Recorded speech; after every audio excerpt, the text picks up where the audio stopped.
Hello YouTube, my name is Marie. Today we are going to talk about the first 6 episodes in the currently airing historical comedy K-drama entitled Mr. Queen.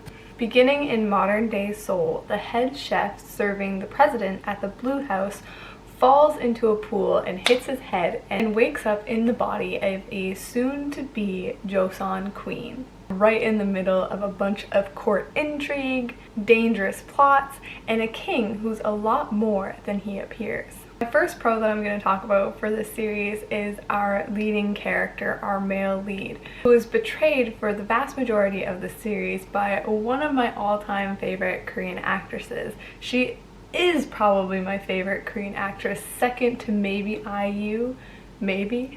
Anyways, he's an extremely skilled chef and the ladies love him, so that has led him to become quite arrogant.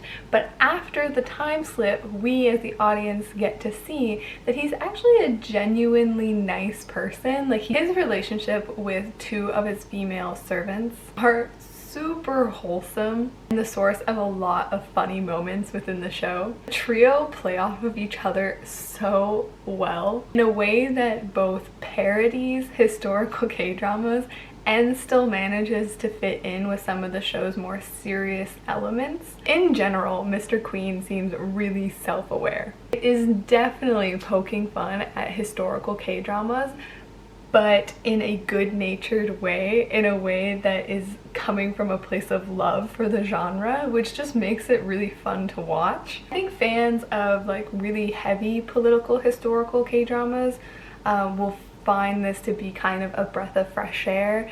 They'll probably get a kick out of lots of the moments. Well, viewers like me who kind of shy away from historical K-dramas because they tend to be a little bit too politically heavy, my eyes kind of glaze over, will also find this to be a lot of fun.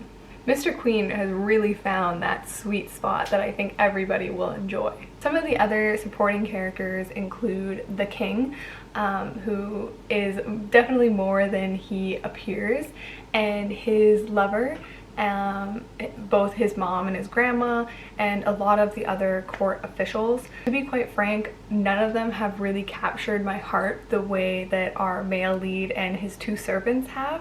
But by around episode 4, I had warmed to everybody on the show, and I feel like specifically with the king and his lover, I think there's going to be a lot of twists and turns coming. Like, I feel like the show is about to ramp up.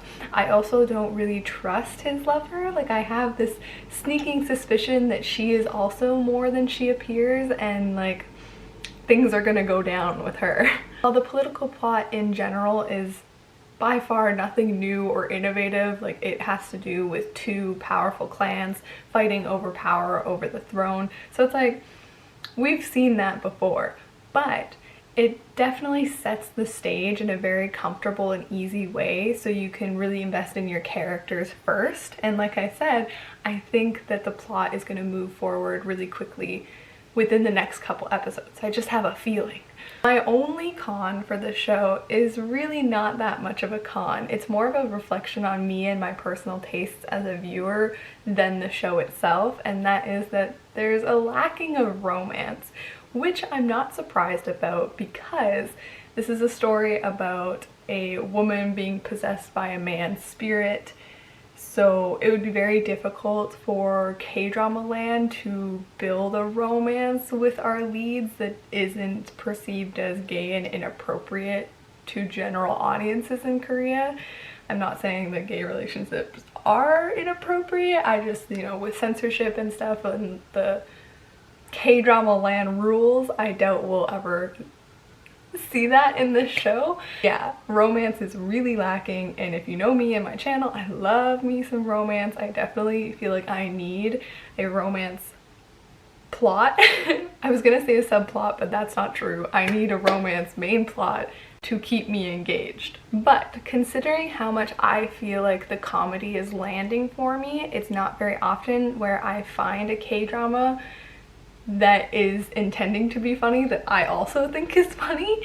So I feel like there's a bit of a trade-off there. I love the actors, especially the actress of our male lead. She, again, is one of my favorites. So I'm willing to continue watching, continuing having this like light, fluffy popcorn kind of fun without romance. Not much for me to say about more of the production side of things. Everything looks nice, the costumes look nice. There's some really fun, upbeat moments happening with the soundtrack because it's calling back to modern music, because our male lead is, you know, from modern day Seoul. So there was one scene where he's dancing and they were playing a bunch of Blackpink, and I thought that was just so hilarious. So the music is adding to the comedy, but for the most part there's not much about the production that is standing out to me. So am I gonna keep watching Mr. Queen? And yes, for now. Because it doesn't have very much romance and it's a currently airing show, I drop a lot of currently airing shows, not because they're bad, but just because I can't binge them. Short attention span. For those reasons, I could foresee myself dropping the show, but for now I am having lots of fun and I'm becoming more interested in the plot especially, so yeah, I am going to keep watching.